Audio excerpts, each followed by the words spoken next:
আজি मु परमेश्वरंको आज्ञा एवं उद्धार शीर्षक उपदेशर अंतर्गत आपणक सहित परमेश्वरंको वाक्यर अध्ययन करने चाहूँगी। परमेश्वरंको आज्ञा आममानंको उद्धार और स्वर्गर गौरवमय राज्य सहित निकटरू संबंधित अटे। जेमिति कि प्रथम कोरिन्थिय अध्याय 2 रे लेखा अछि, परमेश्वर एमिति स्वर्ग प्रस्तुत करुछंती, चक्षु जहा देखि नहीं, कर्ण जहा सुनी नहीं, आउ मनुष्यर हृदय रे जहा जात होई नहीं।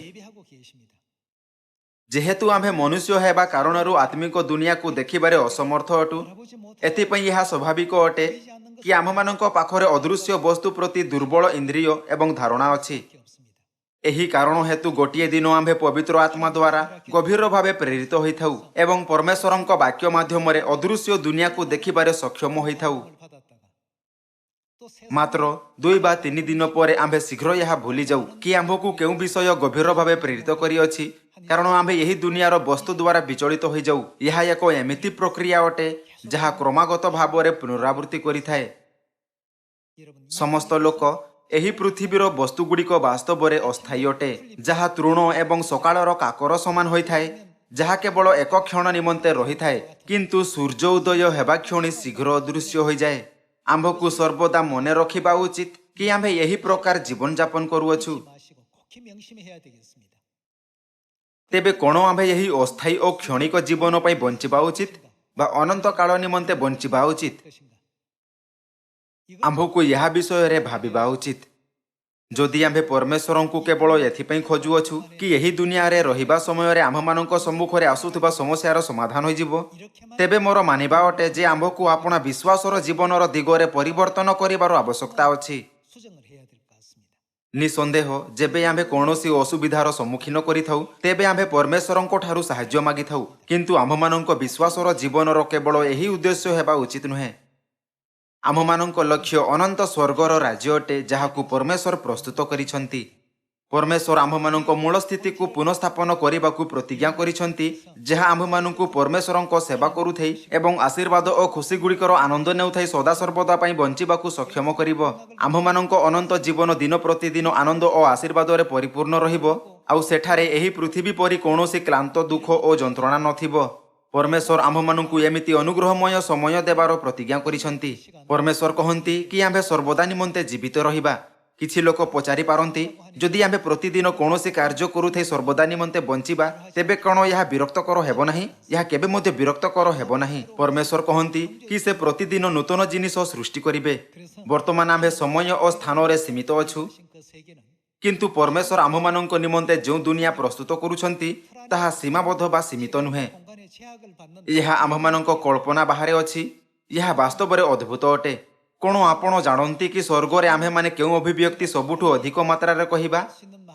ताहा एही अभिव्यक्ति हेबो वाह वाह। यह वास्तव रे वाह हेबो। जेबे मध्य आम्भे परमेश्वरंक सहित यात्रा करुथै कौनसी अन्य ग्रह को जिबा, सेतेबेले आम्भे कहिबा वाह। समस्त लोक मते लागू नहीं कि पृथ्वी रे कौनसी एमिति स्थान अछि जेउठी आम्भे अनवरत कहिथाउ वाह। मु सुनिछि जे दुनिया रे बहुत लोक अमेरिका रे ग्रैंड कैनियन जानती, किंतु जेजू द्वीप जेमिति एही पृथ्वीर स्थान अनेक थर परिदर्शन कला परे सेतिकी मजालिया लागिबो नाही जेतिकी प्रथम थर परिदर्शन कला समय रे लागिथिला। कल्पना करंतु कि आपण 10 थर जेजू द्वीपर परिदर्शन कले, तेबे आपण सेठाकू पुणी थरे जीवाकू उत्साहित अनुभव करिवे नाही। एही पृथ्वी रे समस्त किछि एमिति ही अटे। प्रायतः अनेक लोक कहंती अमेरिका रे डिज्नीलैंड बहुत भलो अटे बा ग्रैंड कैनियन आश्चर्यजनक अटे। एही पृथ्वीर वस्तु किछि एक समय पई ही भलो लागि पारे, किंतु स्वर्गर राज्य एक एमिति दुनिया अटे जहा आम्भमानंक कल्पना बाहरे अटे। परमेश्वर कहंती कि कौनसी चक्षु देखि नाही, कौनसी कर्ण सुनी नाही एवं केही मध्य कल्पना करी नाही कि स्वर्गर राज्य केमिति अछि। आम्भकू एमिति चमत्कार स्थान को नहीं जिबा पई परमेश्वर आम्भमानंकू आपणा आज्ञा दैछंती। स्वर्गर राज्य को फेरी जिबा पई जहार आम्भमानंकू एही पृथ्वी रे रहुथै पालन करिबा उचित, ताहा परमेश्वरंक आज्ञा अटे।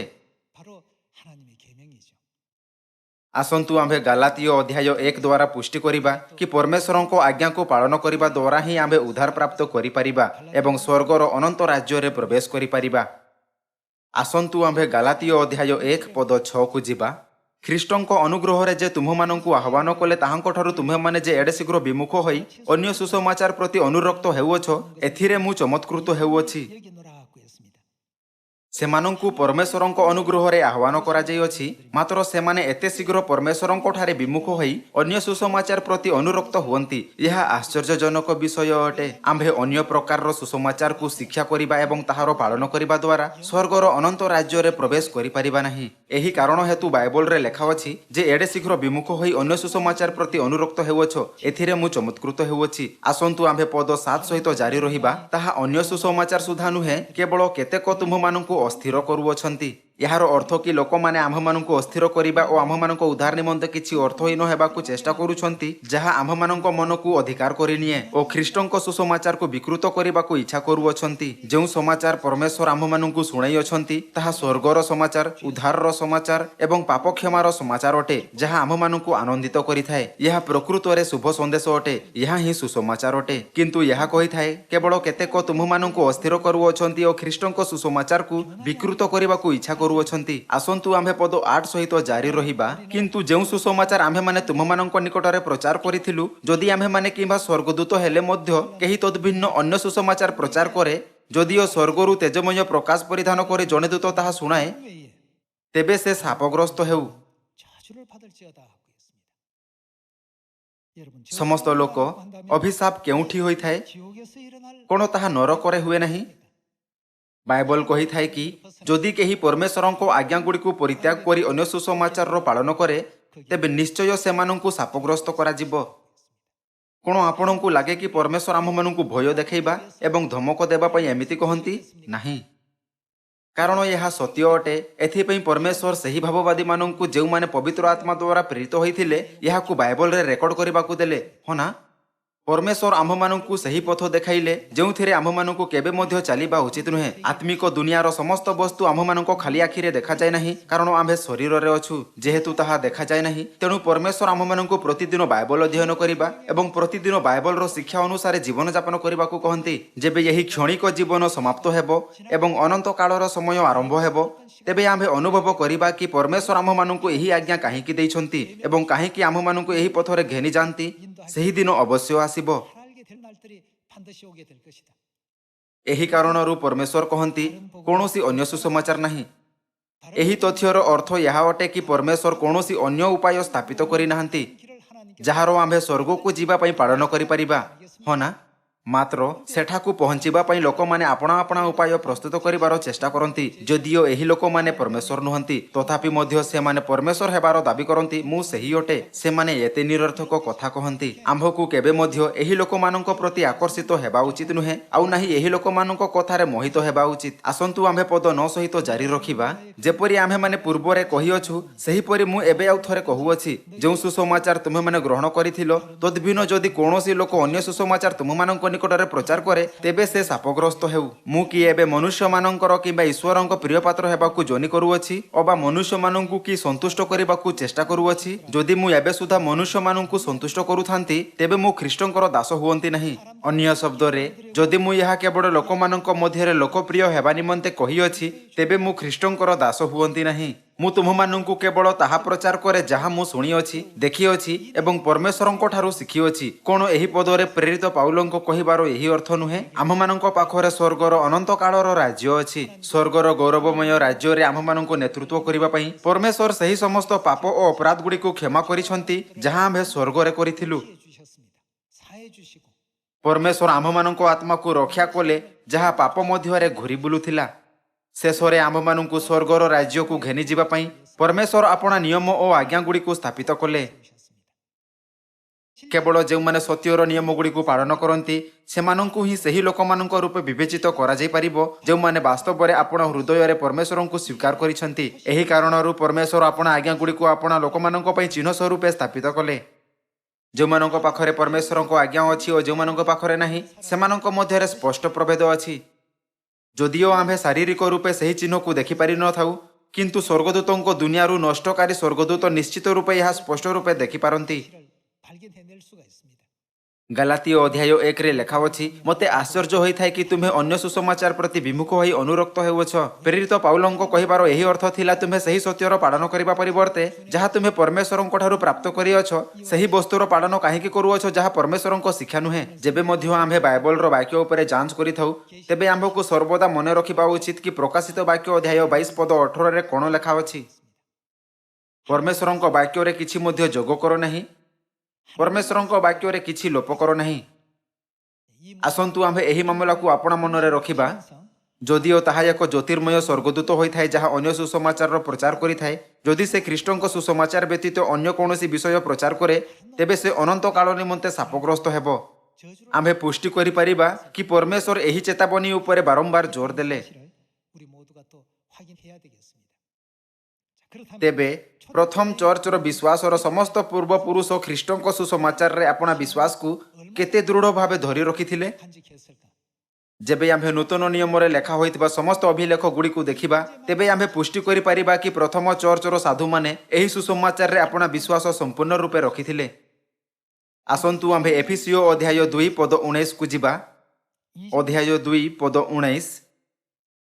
그러므로 ଅତଏବ ତୁମେମାନେ ଆଉ ବିଦେଶୀ ବା ପ୍ରବାସୀ ନୁହଁ, 손도 안 କିନ୍ତୁ ସାଧୁମାନଙ୍କ ସହିତ ସହନାଗରିକ ଓ ଈଶ୍ୱରଙ୍କ ପରିବାରଭୁକ୍ତ ଅଟ। 권속이라. ଈଶ୍ୱରଙ୍କ ପରିବାରଭୁକ୍ତର ଅର୍ଥ କି ସେମାନେ ପରମେଶ୍ୱରଙ୍କ ପରିବାରର ସଦସ୍ୟ ଅଟନ୍ତି। ଅନ୍ୟ ଶବ୍ଦରେ ସେମାନେ ପରମେଶ୍ୱରଙ୍କ ସନ୍ତାନ ଅଟନ୍ତି। ଆସନ୍ତୁ ଆମ୍ଭେ ପଦ 20 ସହିତ ଜାରି ରଖିବା। ତୁମେମାନେ ପ୍ରେରିତ ଓ ଭାବବାଦୀମାନଙ୍କର ଭିତ୍ତିମୂଳ ଉପରେ ନିର୍ମିତ ହୋଇଅଛ। ଏଠାରେ ଦିଆଯାଇଥିବା ଭବିଷ୍ୟଦ୍ବକ୍ତାମାନଙ୍କ ବିଷୟରେ କହିବା, ତେବେ ପୁରାତନ ନିୟମ ସମୟରେ ଭବିଷ୍ୟଦ୍ବକ୍ତାମାନେ ଥିଲେ, କିନ୍ତୁ ନୂତନ ନିୟମର ସମୟରେ ମଧ୍ୟ ସୁସମାଚାରର ଭବିଷ୍ୟଦ୍ବକ୍ତା ଅଛନ୍ତି। କ'ଣ ପ୍ରେରିତ ପାଉଲ ଏଫିସିଓରେ ଲେଖାଯାଇଥିବା ସମସ୍ତ ଶିକ୍ଷା ଗୁଡ଼ିକୁ ପ୍ରଥମ ଚର୍ଚ୍ଚର ସାଧୁମାନଙ୍କୁ ଦେଉନାହାନ୍ତି? ତୁମେମାନେ ପ୍ରେରିତ ଓ ଭାବବାଦୀମାନଙ୍କର ଭିତ୍ତିମୂଳ ଉପରେ ନିର୍ମିତ ହୋଇଅଛ। ଖ୍ରୀଷ୍ଟ ଯୀଶୁ ସ୍ୱୟଂ ସେଥିର କୋଣର ପ୍ରଧାନ ପ୍ରସ୍ତର।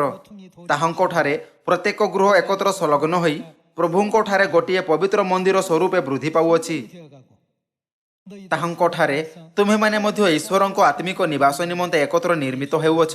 함께 지어져 가느니라고 했습니다. କ'ଣ ଏହି ବାକ୍ୟ ଗୁଡ଼ିକର ଅର୍ଥ ଏହା ନୁହେଁ କି ଆମ୍ଭମାନଙ୍କୁ ସେହି ସୁସମାଚାରର ପଥର ଯେମିତି ତାହା ଅଛି ସେମିତି ହିଁ ଅନୁସରଣ କରିବା ଉଚିତ, ଯେଉଁଥିରେ ପ୍ରେରିତ ଓ ଭବିଷ୍ୟଦ୍ବକ୍ତାମାନେ ଚାଲିଥିଲେ? ମାତ୍ର ଆଜି ଆମ୍ଭମାନଙ୍କ ଆଖପାଖର ସମସ୍ତ ଚର୍ଚ୍ଚରେ ଗୋଟିଏ ନଜର ଦେବା ଏବଂ ତାହାର ଯାଞ୍ଚ କରିବା। କ'ଣ କୌଣସି ଚର୍ଚ୍ଚ ଅଛି ଯେଉଁମାନେ ସେହି ପଥର ଅନୁସରଣ କରନ୍ତି ଯାହା ଦେଇ ପ୍ରେରିତ ଓ ଭବିଷ୍ୟଦ୍ବକ୍ତାମାନେ ଚାଲିଥିଲେ? 있는가 없는가 말이죠. ଆମ୍ଭେ ପରମେଶ୍ୱରଙ୍କ ଆଜ୍ଞାଗୁଡ଼ିକ ଦ୍ୱାରା ଏହି ମାମଲାକୁ ସହଜରେ ବୁଝିପାରିବା। 이해할 수가 있습니다. କ'ଣ ପ୍ରେରିତମାନେ ରବିବାର ଆରାଧନା କରିଥିଲେ? ନାହିଁ, ସେମାନେ ତାହା କରିନଥିଲେ। 사도들 କ'ଣ ପ୍ରେରିତମାନେ ଖ୍ରୀଷ୍ଟମାସ ପାଳନ କରିଥିଲେ? ନାହିଁ, ସେମାନେ ପାଳନ କରିନଥିଲେ। କ'ଣ ପ୍ରେରିତମାନେ କ୍ରୁସର ଉପାସନା କରିଥିଲେ ଏବଂ ଏହାକୁ ଉପାସନା କରିବାର ବସ୍ତୁ ମାନିଥିଲେ? ନାହିଁ, ସେମାନେ ଏମିତି କରିନଥିଲେ। 그렇다면 ତେବେ ପ୍ରେରିତ ଏବଂ ଭବିଷ୍ୟଦ୍ବକ୍ତାମାନେ ସତ୍ୟର କେଉଁ ପଥରେ ଚାଲିଲେ? 길들을 걸어갔을까? 우리가 ଯେବେ ମଧ୍ୟ ଆମ୍ଭେ ବାଇବଲର 66 ପୁସ୍ତକରେ ଲେଖା ହୋଇଥିବା ବିଷୟଗୁଡ଼ିକର ଅଧ୍ୟୟନ କରିଥାଉ, ତେବେ ଆମ୍ଭେ ସହଜରେ ବୁଝିପାରିବା କି ସେମାନେ କେଉଁ ପଥରେ ଚାଲିଥିଲେ। ବର୍ତ୍ତମାନ ଆମ୍ଭେ ବିଶ୍ରାମ ଦିନରେ ଯାହା ଶନିବାର ଅଟେ, ପରମେଶ୍ୱରଙ୍କ ଆରାଧନା କରିଥାଉ। ଦୁନିଆର ଚର୍ଚ୍ଚ ରବିବାରକୁ ପରମେଶ୍ୱରଙ୍କ ଆରାଧନା କରନ୍ତି। ଆମ୍ଭେ ସ୍ୱୟଂକୁ ଏହି ପ୍ରଶ୍ନ କରିବା ଉଚିତ। 장에서 바라보고 ପ୍ରେରିତ ଏବଂ ଭବିଷ୍ୟଦ୍ବକ୍ତାମାନଙ୍କ ଦୃଷ୍ଟିକୋଣରେ ତାହା କେଉଁ ଚର୍ଚ୍ଚ ଅଟେ ଯାହା ପ୍ରେରିତମାନଙ୍କ ମୂଳଦୁଆ ଉପରେ ସ୍ଥାପିତ ହୋଇଥିଲା? 세우심을 입은 교회가 되느냐 이겁니다. ଯେମିତି ଇତିହାସ ସ୍ପଷ୍ଟ ରୂପେ ଦେଖାଇଥାଏ, 321 ଖ୍ରୀଷ୍ଟାବ୍ଦରେ ସମ୍ରାଟ କନଷ୍ଟାଣ୍ଟାଇନ ରବିବାରକୁ ବିଶ୍ରାମର ସରକାରୀ ଛୁଟି ଦିନ ରୂପେ ସ୍ଥାପିତ କରିବା ପାଇଁ ଏକ ଆଦେଶର ଘୋଷଣା କଲା ଏବଂ ରବିବାର ଆରାଧନା ଆରମ୍ଭ ହେଲା, ଯାହାକୁ ଲୋକମାନେ ଆଜି ପାଳନ କରୁଛନ୍ତି। 오늘날 ଆମ୍ଭେ ଏହା ମଧ୍ୟ ଭଲରେ ଜାଣୁ କି ଖ୍ରୀଷ୍ଟମାସ, 350 ଯାହା ରୋମାନ ପର୍ବ ମଧ୍ୟରୁ ଏକ ମୂର୍ତ୍ତି ପୂଜକ ଧାର୍ମିକ ସମାରୋହ ଅଟେ, 354 ଖ୍ରୀଷ୍ଟାବ୍ଦରେ ଚର୍ଚ୍ଚ ମଧ୍ୟକୁ ପ୍ରବେଶ କଲା, 사 예식을 କାରଣ ଚର୍ଚ୍ଚ ବହୁତ ଅଧିକ ଭ୍ରଷ୍ଟ ହୋଇଯାଇଥିଲା। 잘 알고 있습니다. ପ୍ରାୟ 431 ଖ୍ରୀଷ୍ଟାବ୍ଦରେ କ୍ରୁସକୁ ଚର୍ଚ୍ଚରେ ଏବଂ ସେମାନଙ୍କ କାର୍ଯ୍ୟାଳୟରେ ସ୍ଥାପିତ କରାଯାଇଥିଲା। କ'ଣ ଏହି ସମୟରେ କୌଣସି ପ୍ରେରିତ ଜୀବିତ ଥିଲେ? ନାହିଁ, କୌଣସି ମଧ୍ୟ ପ୍ରେରିତ ଜୀବିତ ନଥିଲେ। ଆମ୍ଭେମାନେ ଦେଖିପାରିବା କି ଏହି ସମସ୍ତ ରୀତିଗୁଡ଼ିକୁ ପ୍ରେରିତ ଯୋହନଙ୍କ ମୃତ୍ୟୁ ପରେ ଚର୍ଚ୍ଚ ମଧ୍ୟକୁ ଅଣାଯାଇଥିଲା, ଯିଏ ଶେଷ ପ୍ରେରିତ ଥିଲେ। 과연 ପୁଣି ଆଜିକାର ଚର୍ଚ୍ଚରେ ପାଳନ କରାଯାଉଥିବା ସମସ୍ତ ରୀତିଗୁଡ଼ିକ ଏବଂ ନିୟମ କେଉଁଠୁ ଆସିଲା? କ'ଣ ଏହି ରୀତିଗୁଡ଼ିକ ଏବଂ ନିୟମ ପରମେଶ୍ୱରଙ୍କ ଠାରୁ ଆସିଅଛି? ଯଦି ନାହିଁ, 아니라고 ତେବେ ସେଗୁଡ଼ିକ ପାଳନ କରୁଥିବା ଚର୍ଚ୍ଚ ଗାଲାତୀୟ ଅଧ୍ୟାୟ 1 ଅନୁସାରେ ଶାପଗ୍ରସ୍ତ ହେବେ। ସମସ୍ତ ଲୋକ ଏହା ବହୁତ ମହତ୍ୱପୂର୍ଣ୍ଣ ଶିକ୍ଷା ଅଟେ, ହଁ ନା? ଯେବେ ଆମ୍ଭେ ଏହା କହିଥାଉ, ତେବେ କିଛି ଲୋକ ଏହା କହୁଥାଇ ଆମ୍ଭମାନଙ୍କ ନିନ୍ଦା କରନ୍ତି।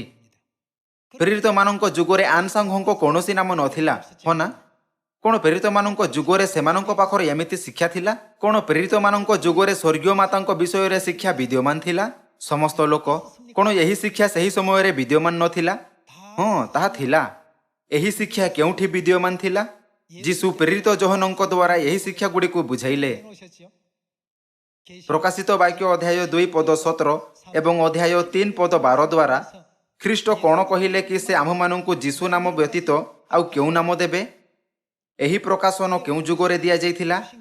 ପରମେଶ୍ୱର ଏହି ପ୍ରକାଶନ ପ୍ରେରିତ ଯୋହନଙ୍କୁ ଦେଇଥିଲେ, ଯିଏ ପ୍ରେରିତମାନଙ୍କ ଯୁଗରେ ଜଣେ ପ୍ରେରିତ ଥିଲେ। ଏହା ବ୍ୟତୀତ ପରମେଶ୍ୱର ଆମ୍ଭମାନଙ୍କୁ ସ୍ୱର୍ଗୀୟ ମାତାଙ୍କ ବିଷୟରେ ଏହି ବାକ୍ୟଗୁଡ଼ିକ ଦ୍ୱାରା ଶିକ୍ଷା ଦେଲେ କି ଉର୍ଦ୍ଧ୍ୱସ୍ଥ ଜେରୁସାଲମ ସ୍ୱାଧୀନା, ସେ ଆମ୍ଭମାନଙ୍କ ଜନନୀ। ତେବେ ସେମାନେ କିପରି ଦାବି କରିପାରନ୍ତି କି ପ୍ରେରିତମାନେ ଖ୍ରୀଷ୍ଟ ଆନସାଙ୍ଗହୋଂ ଓ ସ୍ୱର୍ଗୀୟ ମାତାଙ୍କ ବିଷୟରେ ଶିକ୍ଷା କଲେ ନାହିଁ? 성령을 통해서 ପ୍ରେରିତମାନେ ସିଧା ଯୀଶୁଙ୍କ ଠାରୁ ଏବଂ ପବିତ୍ର ଆତ୍ମା ଦ୍ୱାରା ଶିକ୍ଷା ପ୍ରାପ୍ତ ହେଲେ। କ'ଣ ଏହି ସମସ୍ତ ଶିକ୍ଷା ବାଇବଲରେ ଲିପିବଦ୍ଧ ନାହିଁ? 기록 다 되어 있지 않습니까? ମେଷଶାବକଙ୍କ ବିବାହର ସମୟ ଉପସ୍ଥିତ ଆଉ ତାହାଙ୍କ କନ୍ୟା ଆପଣାକୁ ସଜ୍ଜିତ କରିଅଛି। ଏହି ଭବିଷ୍ୟବାଣୀ ଏମିତି ବିଷୟ ନୁହେଁ ଯାହାକୁ ଆମ୍ଭେ ଏହି ଯୁଗରେ ପ୍ରସ୍ତୁତ କରିଅଛୁ। କ'ଣ ଏହି ଭବିଷ୍ୟବାଣୀ ପ୍ରେରିତମାନଙ୍କ ଯୁଗ ସମୟରୁ ଅସ୍ତିତ୍ୱରେ ନାହିଁ? କିନ୍ତୁ ପ୍ରେରିତମାନଙ୍କ ଯୁଗରେ ଦିଆଯାଇଥିବା ଶିକ୍ଷାଗୁଡ଼ିକର କ'ଣ ହେଲା? ତାହା ଲୁଚେଇ ଦିଆଯାଇଥିଲା। ଏହି କାରଣ ହେତୁ ପ୍ରଭୁ ଆସି ସମସ୍ତ ସତ୍ୟ ପ୍ରକଟ କରିବେ।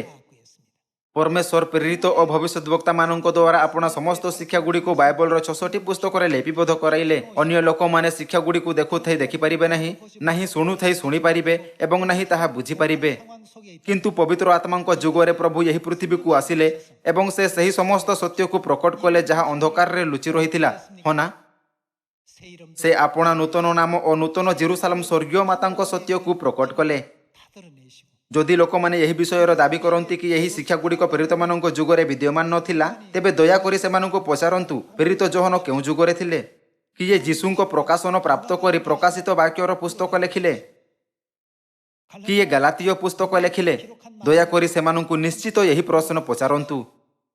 କ'ଣ ଆମ୍ଭେମାନେ ସେହି ପୁସ୍ତକ ଏହି ଯୁଗରେ ଲେଖିଲୁ? ନାହିଁ, ଆମ୍ଭେମାନେ ଲେଖିନାହୁଁ। ପ୍ରେରିତମାନେ ଏହି ସମସ୍ତ ଶିକ୍ଷାଗୁଡ଼ିକୁ ଆମ୍ଭମାନଙ୍କ ନିମନ୍ତେ ମୂଳଦୁଆ ରୂପେ ରେକର୍ଡ କଲେ। ଯେହେତୁ ପ୍ରେରିତ ଏବଂ ଭବିଷ୍ୟଦ୍ବକ୍ତା ପୁତ୍ରଙ୍କ ଯୁଗରେ ରହୁଥିଲେ, ତେଣୁ ସେମାନେ କେବଳ ସେହି ଯୁଗରେ ସେମାନଙ୍କୁ ଦିଆଯାଇଥିବା ଭୂମିକା ପ୍ରଦର୍ଶନ କଲେ। କିନ୍ତୁ କେଉଁ ଯୁଗରେ ଏହି ଶିକ୍ଷାଗୁଡ଼ିକୁ ପ୍ରକାଶକୁ ଅଣାଯିବ ଏବଂ ଏହାର ପ୍ରଚାର କରାଯିବ?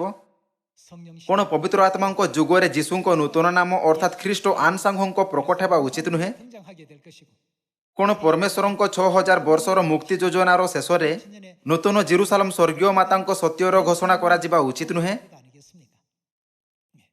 ସମସ୍ତ ଲୋକ, ଯଦି କେହି ଆପଣଙ୍କୁ ପଚାରେ ପୁତ୍ରଙ୍କ ଯୁଗରେ ଆନସାଙ୍ଗଙ୍କ ନାମ କେଉଁଠି ଖୋଜି ପାଇବା, ତେବେ ଆପଣଙ୍କୁ ଆପଣା ବିଶ୍ୱାସରେ କମ୍ପିତ ବା ଟଳମଳ ହେବା ଉଚିତ ନୁହେଁ। ପ୍ରେରିତ ଏବଂ ଭବିଷ୍ୟଦ୍ବକ୍ତା ଯୀଶୁଙ୍କ ନୂତନ ନାମ ବିଷୟରେ ଭବିଷ୍ୟବାଣୀକୁ ରେକର୍ଡ କରିଛନ୍ତି। ମାତ୍ର ସେମାନେ ପୁତ୍ରଙ୍କ ଯୁଗରେ ରହୁଥିଲେ, ଏଥିପାଇଁ ସେମାନଙ୍କୁ ସେହି ଯୁଗରେ ଉଦ୍ଧାର ପାଇବା ପାଇଁ କେବଳ ଆପଣା ଭୂମିକାଗୁଡ଼ିକୁ ପୂରା କରିବାର ଆବଶ୍ୟକତା ଥିଲା। ଆମ୍ଭେମାନେ ପବିତ୍ର ଆତ୍ମାଙ୍କ ଯୁଗରେ ଜୀବନଯାପନ କରୁଅଛୁ। ବର୍ତ୍ତମାନ ଆମ୍ଭେ ସେହି ଯୁଗରେ ଜୀବନଯାପନ କରୁଅଛୁ ଯେବେ ଆମ୍ଭେ ଯୀଶୁଙ୍କ ନୂତନ ନାମର ଉପଯୋଗ କରିଥାଉ, ଯାହା ବିଷୟରେ ଯୀଶୁ କହିଲେ। ଆମ୍ଭେମାନେ ନୂତନ ଜେରୁସାଲମ ସ୍ୱର୍ଗୀୟ ମାତାଙ୍କ ଉପରେ ମଧ୍ୟ ବିଶ୍ୱାସ କରିଥାଉ, ଯାହାଙ୍କୁ ଯୀଶୁ ଆପଣା ନୂତନ ନାମ ସହିତ ଏହି ପୃଥିବୀକୁ ଆସି ଆମ୍ଭମାନଙ୍କ ଉପରେ ପ୍ରକଟ କଲେ। ଏହି ସମସ୍ତ ସତ୍ୟ ପ୍ରେରିତମାନଙ୍କ ଯୁଗରେ ପ୍ରଥମରୁ ହିଁ ପରମେଶ୍ୱରଙ୍କ ଦ୍ୱାରା ଦିଆଯାଇଥିଲା। 다 허락받은 내용들입니다. ଏହି ସମସ୍ତ ସତ୍ୟର ମୂଳଦୁଆ ପ୍ରେରିତମାନଙ୍କ ଦ୍ୱାରା ସ୍ଥାପିତ ହୋଇଥିଲା, ହଁ ନା? 아십니까, 여러분? ପରମେଶ୍ୱର ପ୍ରଥମରୁ ହିଁ ଏହି ସମସ୍ତ ସତ୍ୟକୁ ପ୍ରେରିତମାନଙ୍କ ଯୁଗରେ ଲେଖିବାକୁ ଅନୁମତି ଦେଇଥିଲେ। ସମସ୍ତ ଲୋକ, ଯେବେ ଆପଣ ଖାଦ୍ୟ ସାମଗ୍ରୀ କିଣନ୍ତି ଆଉ ସେଗୁଡ଼ିକ ଫ୍ରିଜରେ ରଖନ୍ତି, 넣으면 ତେବେ କ'ଣ ଆପଣ ସେହି ସମସ୍ତ ସେହି ଦିନ ଖାଆନ୍ତି? 물론 ନିଶ୍ଚୟ, ଯେଉଁମାନଙ୍କୁ ଅଧିକ ଭୋକ ହୋଇଥାଏ ସେମାନେ ଗୋଟିଏ ଦିନରେ ସମସ୍ତ କିଛି ଶେଷ କରିପାରିବେ। ଆପଣ ସାଧାରଣ ଭାବେ କିଛି ଖାଦ୍ୟ ସାମଗ୍ରୀ 10 ଦିନ ବା ଗୋଟିଏ ମାସ ପାଇଁ ଫ୍ରିଜରେ ରଖନ୍ତି 냉동고에 ବା ଏହାଠୁ ମଧ୍ୟ ଅଧିକ ସମୟ ପାଇଁ ଫ୍ରିଜରେ ରଖନ୍ତି। ସେହି ସମସ୍ତ ଗୋଟିଏ ଦିନ କିଣାଯାଇଥିଲା। ମାତ୍ର କ'ଣ ସେହି ସମସ୍ତ ଗୋଟିଏ ଦିନ ଉପଯୋଗ କରାଯାଏ? ନାହିଁ। ସେହି ପ୍ରକାର ପୁତ୍ରଙ୍କ ଯୁଗରେ ଯାହା କିଛି ମଧ୍ୟ ଉପଯୋଗ କରାଯିବାର ଥିଲା, ତାହା ପୁତ୍ରଙ୍କ ଯୁଗରେ ଉପଯୋଗ କରାଗଲା। କିନ୍ତୁ ଯାହା କିଛି ମଧ୍ୟ ପବିତ୍ର ଆତ୍ମାଙ୍କ ଯୁଗରେ ଉପଯୋଗ କରାଯିବାର ଅଛି, ତାହା ପବିତ୍ର ଆତ୍ମାଙ୍କ ଯୁଗରେ ଉପଯୋଗ କରାଯାଉଅଛି। ଆସନ୍ତୁ ଆମେ ପ୍ରକାଶିତ ବାକ୍ୟର ପୁସ୍ତକକୁ ଯିବା। ଏହି ପ୍ରକାଶନ କିଏ ଦେଲେ 누가 누구에게 ଓ ଏହା କାହାକୁ ଦିଆଯାଇଥିଲା? ଆସନ୍ତୁ ଆମ୍ଭେ ପ୍ରକାଶିତ ବାକ୍ୟ ଅଧ୍ୟାୟ 1 ପଦ 1 ଦେଖିବା। ଯୀଶୁଖ୍ରୀଷ୍ଟଙ୍କ ପ୍ରକାଶିତ ବାକ୍ୟ ଅବିଳମ୍ବରେ ଯାହା ଯାହା ଅବଶ୍ୟ ଘଟିବ ସେହି ସବୁ ସେ ଯେପରି ଆପଣା ଦାସମାନଙ୍କୁ ଜଣାନ୍ତି, ଏଥିପାଇଁ ଈଶ୍ୱର ଏହା ତାହାଙ୍କ ନିକଟରେ ସମର୍ପଣ କଲେ। ଆଉ ସେ ଆପଣା ଦୂତ ପ୍ରେରଣ କରି ନିଜ ଦାସ ଯୋହନଙ୍କୁ ଏହା ଜ୍ଞାତ କରାଇଲେ। ଯୀଶୁଙ୍କ ପ୍ରଥମ ଆଗମନର ସମୟରେ ପ୍ରେରିତ ଯୋହନ ଜଣେ ପ୍ରେରିତ ଥିଲେ। ପରମେଶ୍ୱର ପ୍ରେରିତ ଯୋହନଙ୍କୁ ଏହି ପ୍ରକାଶନ ଦେଲେ କି ତାହାଙ୍କ ନୂତନ ନାମ ପରେ ଉପଯୋଗ କରାଯିବ, ଯଦିଓ ସେହି ସମୟ ଯୀଶୁଙ୍କ ନାମ ଉପଯୋଗ ହେଉଥିଲା। 일깨워 주시옵소서. ଆସନ୍ତୁ ଆମ୍ଭେ ପ୍ରକାଶିତ ବାକ୍ୟ ଅଧ୍ୟାୟ 3 ପଦ 11କୁ ଯିବା।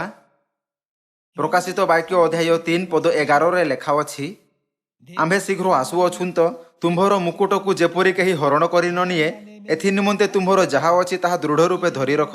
ଯେ ଜୟ କରେ ଆମ୍ଭେ ତାହାକୁ ଆମ୍ଭର ଈଶ୍ୱରଙ୍କ ମନ୍ଦିରର ସ୍ତମ୍ଭ ସ୍ୱରୂପ କରିବୁ, ସେ ଆଉ ସେଠାରୁ ବାହାରକୁ ଯିବ ନାହିଁ। ଆମ୍ଭେ ଆମ୍ଭର ଈଶ୍ୱରଙ୍କ ନାମ ଓ ସ୍ୱର୍ଗରୁ ତାହାଙ୍କଠାରୁ ଆଗତ ଯେଉଁ ନୂତନ ଜେରୁସାଲମ, ଆମ୍ଭର ଈଶ୍ୱରଙ୍କ ସେହି ନଗରୀର ନାମ, ପୁଣି ଆମ୍ଭ ନିଜର ନୂତନ ନାମ ତାହା ଉପରେ ଲେଖିବୁ। 기록하리라 하고 했습니다. ଯୀଶୁ କହିଲେ, 외에 ଆମ୍ଭର ଏକ ନୂତନ ନାମ ହେବ, ଯାହା ଯୀଶୁଙ୍କ ନାମରୁ ଭିନ୍ନ ହେବ। 구원받은 ଯୀଶୁଙ୍କ ନୂତନ ନାମ ଦ୍ୱାରା ଲୋକମାନଙ୍କ ଉଦ୍ଧାର ହେବ। 통해서 ଏହି କାରଣରୁ ତାହାଙ୍କ ବର୍ଣ୍ଣନା ଜୟପ୍ରାପ୍ତ ଲୋକଙ୍କ ରୂପେ କରାଯାଇଅଛି। ଯେ ଜୟପ୍ରାପ୍ତ ହେବ ଏବଂ ଶେଷ ପର୍ଯ୍ୟନ୍ତ ଆପଣା ବିଶ୍ୱାସ ଦୃଢ଼ତାରେ ବାନ୍ଧି ରଖିବ, ପରମେଶ୍ୱର ସେହି ସମସ୍ତଙ୍କ ଉପରେ ଆପଣା ନୂତନ ନାମ ଲେଖିବେ। 기록되게 할 것이다. ଆମ୍ଭେ ପ୍ରକାଶିତ ବାକ୍ୟ ଅଧ୍ୟାୟ 2 ପଦ 17କୁ ମଧ୍ୟ ଭଲରେ ଜାଣୁ। ଆସନ୍ତୁ ଆମ୍ଭେ ପ୍ରକାଶିତ ବାକ୍ୟ ଅଧ୍ୟାୟ 2 ପଦ 17 ପଢ଼ିବା। 귀 있는 자는 ମଣ୍ଡଳୀ ଗଣଙ୍କୁ ଆତ୍ମା କ'ଣ କହନ୍ତି? ଯାହାର କର୍ଣ୍ଣ ଅଛି ସେ ତାହା ଶୁଣୁ। ଯେ ଜୟ କରେ ତାହାକୁ ଆମ୍ଭେ ଗୁପ୍ତମାନା ଦେବୁ। 그 돌 ପୁଣି ଯେଉଁ ନାମ ଗ୍ରହଣକର୍ତ୍ତା ବିନା ଅନ୍ୟ କେହି ଜାଣେ ନାହିଁ, ଏପରି ନୂତନ ନାମ ଲିଖିତ ଏକ ଶ୍ୱେତ ପ୍ରସ୍ତର ତାହାକୁ ଦେବୁ। ଜୟପ୍ରାପ୍ତ ଲୋକ କେଉଁମାନେ ଅଟନ୍ତି? ସିଧା ଶବ୍ଦରେ କହିବା ତେବେ ସେମାନେ ଅଟନ୍ତି ଯେଉଁମାନେ ଉଦ୍ଧାର ପାଇବେ, ହଁ ନା? 구원받은 자들에게 ପରମେଶ୍ୱର ସେହି ଲୋକମାନଙ୍କୁ ଯେଉଁମାନେ ଉଦ୍ଧାର ପ୍ରାପ୍ତ ହେବେ ଆପଣା ନୂତନ ନାମ ଦେବାର ପ୍ରତିଜ୍ଞା କରିଛନ୍ତି। 근데 ମାତ୍ର କ'ଣ ଦୁନିଆରେ ଆଜିକାର ଚର୍ଚ୍ଚ ନୂତନ ନାମ ଜାଣନ୍ତି ନା ନାହିଁ? ସେମାନେ ଏହା ଜାଣନ୍ତି ନାହିଁ। ଭାବବାଦୀ ଜିସାୟ ଲେଖିଲେ, ଆମ୍ଭର ଲୋକମାନେ ଆମ୍ଭର ନାମ ଜାଣିବେ। କିନ୍ତୁ ଯଦିଓ ସେମାନେ ତାହାଙ୍କ ନାମ ମଧ୍ୟ ଜାଣନ୍ତି ନାହିଁ, ତଥାପି ମଧ୍ୟ ସେମାନେ ଆତ୍ମବିଶ୍ୱାସର ସହିତ ପରମେଶ୍ୱରଙ୍କ ଲୋକ ହେବାର ଦାବି କରନ୍ତି। ଯେବେ ପରମେଶ୍ୱର ପୃଥିବୀକୁ ପ୍ରଥମ ଥର ଶରୀରରେ ଆସିଲେ, ତେବେ ସେ ପ୍ରଥମରୁ ହିଁ ସେହି ସମସ୍ତ ସତ୍ୟ ଦେଲେ ଯାହା ଜଗତର ଶେଷରେ ପ୍ରକଟ ହେବ।